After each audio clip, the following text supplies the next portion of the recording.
Press the bell icon on the YouTube app and never miss another update. Press the bell icon on the YouTube app and never miss another update.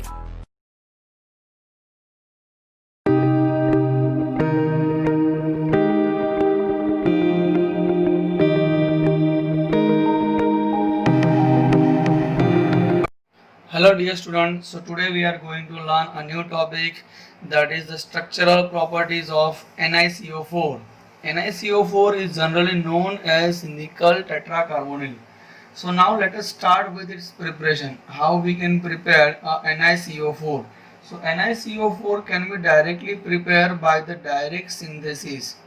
Okay, direct synthesis with the CO molecule, that is the carbonyl molecule. Suppose if we are taking nickel molecule, when we are treating with the 4 mole of CO, that is carbonyl group, at 60 degrees Celsius temperature, we can produce NiCO4. So now how this is the preparation of NiCO4. You can also prepare by from the nickel iodide, that is NiI2. Now how we can prepare from NiI2? So now when we are having NiI2, when it is reacted with the 4 mole of CO, it will convert it into the NiCO4 molecule with the removal of the I2 molecule. Okay, so now this is the preparation of the nickel tetracarbonyl. Now what is the properties of nickel tetracarbonyl? You have to write down the properties, preparation, then after the structure. Okay, so now the properties we will discuss about here, properties. So nickel tetracarbonyl, it is a colorless compound. Okay, colorless liquid which is having minus 25 degrees Celsius. Okay, colorless liquid which is having a minus 25 degrees Celsius as a melting point, and boiling point, that is having 43 degrees Celsius, that is its boiling point. Okay, it is insoluble in water. You have to remember this thing, it is insoluble in water. Okay, now it will soluble in organic solvent. This is the what we can say the polar solvent. Okay, now this is insoluble in water, but it is soluble in organic solvent. Which type of organic solvent? You can prepare as a benzene, you can have a what we can say toluene molecule. Okay, this is the organic molecule. In the organic solvent, it is easily soluble. Okay, one of the most important thing you have to remember, that it will decompose. Decompose means it will have a decomposition temperature at 180 degrees Celsius to 200 degrees Celsius. So these are the general properties of the nickel tetracarbonyl, where you can find it is a colorless liquid which is having a minus 25 degrees Celsius as a melting point, 43 degrees Celsius as a boiling point. It is insoluble in water, soluble in organic solvent, decomposes at the 180 degrees Celsius to 200 degrees Celsius. Now let us see some of the more important properties of the nickel tetracarbonyl. So when nickel tetracarbonyl, that is NiCO4, okay, now NiCO4, when it is reacted with the H2SO4, that is acid molecule, it will convert it into the NiSO4 by the removal of the H2 and 4 mole of CO. Okay, now action with the NO, nitrous oxide. Okay, now nitrous oxide, it will form as a, suppose if you are taking twice NiCO4. Okay, when it is reacted with the twice mole of NO in presence of H2O, it will produce twice Ni, NO, OH, okay, NOOH by the removal of 8OH and H2. Okay, so these are the some of the general properties. Here we can take as the NiCO4, when it is reacted with the NO molecule, it will produce a NiNOOH. Again, NiNOOH by the removal of the 8OH and H2. So this is the general properties of what we can say the nickel tetracarbonyl. Now let us understand some of the more important properties of the nickel tetracarbonyl. So in the general properties of the nickel tetracarbonyl, when we are treating with the HCl molecule, let's say suppose if we are having NiCO4, when we are treating with the HCl molecule, it can produce a NiCl2, okay, by the removal of the H2 molecule as well as the 4CO molecule. So these are the some of the reaction you have to remember in any structure. We are having a nickel carbonyl, we are having 6 to 7 structure. We are generally go for like this. In the first step we will go for the preparation, second step we will go for the properties, okay, third step we will go for the uses, and fourth one, that is our structure. So you have to remember these points in the preparation, properties, uses and structure. Okay, now let us take some of the uses of the nickel tetracarbonyl. What are the uses of nickel tetracarbonyl, how it is useful for the other procedure? So now since NiCO4 on heating it decompose on metallic nickel, so it is used in the production of nickel. Okay, one of the most important topic, one of the most important application we can say that nickel carbonyl, it is used for the preparation of nickel by that is process known as Mond process. This is not our in syllabus, but you have to remember that nickel can be generated by the Mond's process. Okay, so now it is also used in a gas planting. Okay, it is also used in a gas planting. Okay, in gas planting as a catalyst.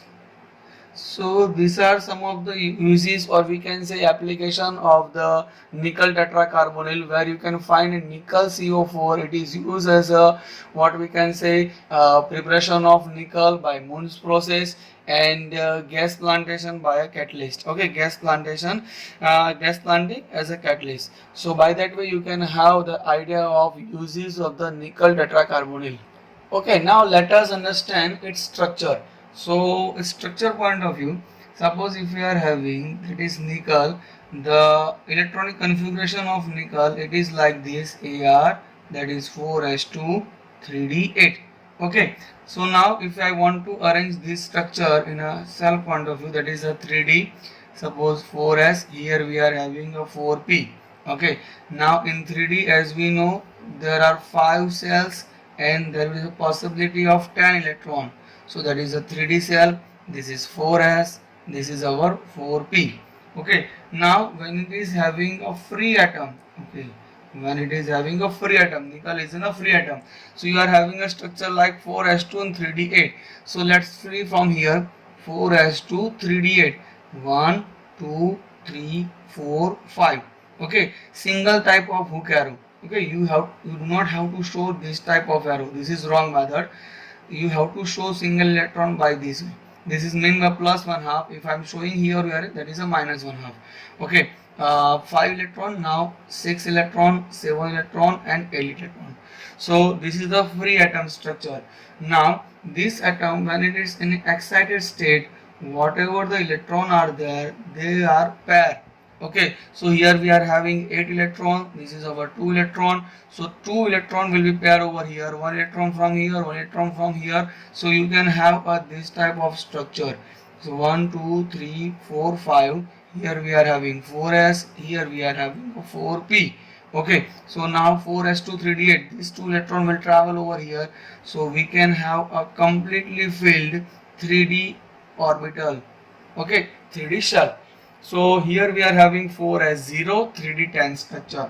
Okay, as we know in nickel tetracarbonyl there are 4 ligands. So you have to remember that whatever the ligand numbers are there, the empty cells should be there. Here we are having 4 ligand, so there should be 4 empty cells to be present for the carbonyl group. So here we can see there are 4 cells, 1 from S and 3 from P.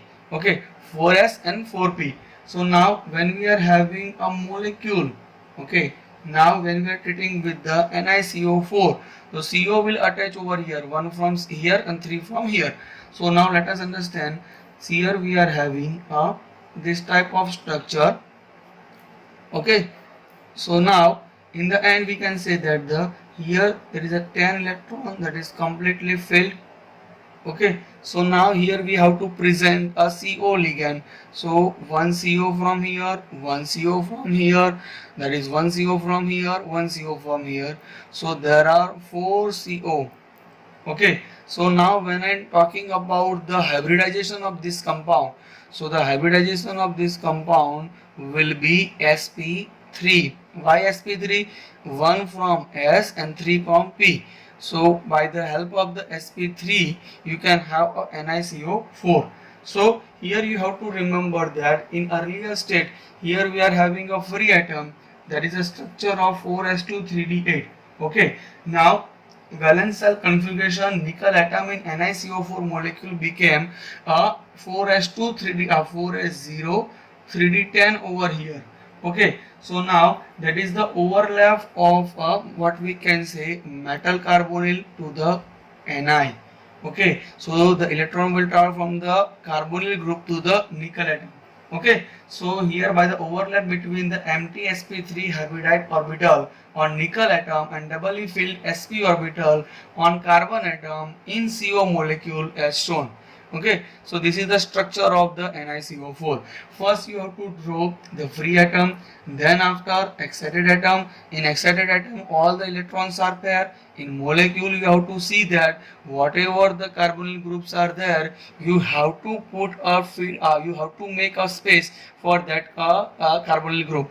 So there are 4 ligands, so you have the 4 empty space. So this is having S and this is having a P, so this is sp3 hybridization. One of the most important thing, you can also predict the magnetic properties from this electronic structure. So there are no unpaired electron. If there are unpaired electron present in electronic structure, then you can say that the configuration or the magnetic property of that compound should be paramagnetic. But if there are no unpaired electron, okay, no unpaired electron, so then you can say the structure of that compound or the magnetic property of that compound will be the dimagnetic. Okay, so here we can say that there is no unpaired electron, so we can say that the structure of this compound or the magnetic property of this compound will be dimagnetic. Okay, now another thing you have to remember that in coordination chemistry you have learned that if you are having sp3 hybridization, the shape of the molecule will be tetrahedral. Okay, you have to remember these 3 things. First one, that is the hybridization. Second one, that is the magnetic property. Third one, that is the shape of the molecule. Now we will draw the shape of this molecule, that is NiCO4. How we can draw this NiCO4? Okay, so now as we know the nickel tetracarbonyl, it is a what we can say the tetrahedral in shape. So here we can put over here, that is C triple bond over here. Here we are also having a C triple bond O. So this is a C triple bond O. Okay, now this is a C triple bond O. Okay, so now carbonyl group will give the electron to the nickel atom. So here we can put over here the arrow from the nickel side. It suggests that the carbonyl group which will give the electron to the nickel atom. So metal carbonyl. Okay, you can also put the structure like this: C double bond O, double bond N, and double bond Ni. Okay, you can also put the structure like this. Here we are putting the structure like this. So this is, we can say that the carbonyl group will give the electron to the nickel atom, nickel metal. Okay, so now this is our tetrahedral structure. In the end of this theory, you have to draw, this is the structure of nickel carbonyl, tetracarbonyl. Okay, so now here the most important thing you have to remember that, so here nickel and carbonyl, the bond length of the nickel and carbonyl, okay, nickel and carbonyl, it is nearly about 1.82 angstrom.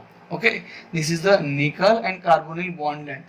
Okay, another thing you have to remember that the carbon and oxygen bond length, okay, carbon and oxygen bond length, it is nearly about 1.115 1.15 angstrom. So this is a angstrom size for the carbonyl group. There is a CO bond length, and this is the nickel carbonyl. So in the structure you have to show that nickel and carbonyl, which is having a 1.82 angstrom, and carbon and oxygen, which is having a 1.15 angstrom. So this is all we can say about the nickel tetracarbonyl. In examination you are having, in your syllabus you are having a 7 structure, 3 structure for the, we can say, the single metal atom, and 4 structure we are having 2 or more metal atom. So in 7 structure you have to generally write down in such a way like this. Suppose in the first step you have to write down a preparation, second step you have to write down what we can say the properties of the metal carbonyls of particular, third one that is the uses, fourth one that is the structure discussion, and last one that is you have to draw the structure, okay, of particular metal carbonyl. Okay, so this is all we can say about the metal carbonyl, that is the NiCO4. In next lecture we will see the FeCO5 as well as the CrCO6. Okay, I hope you enjoy this video, and I have prepared a playlist in my YouTube channel, that is BSc3, where you can find all the videos from the BSc Sem 3. Okay, thank you for watching it.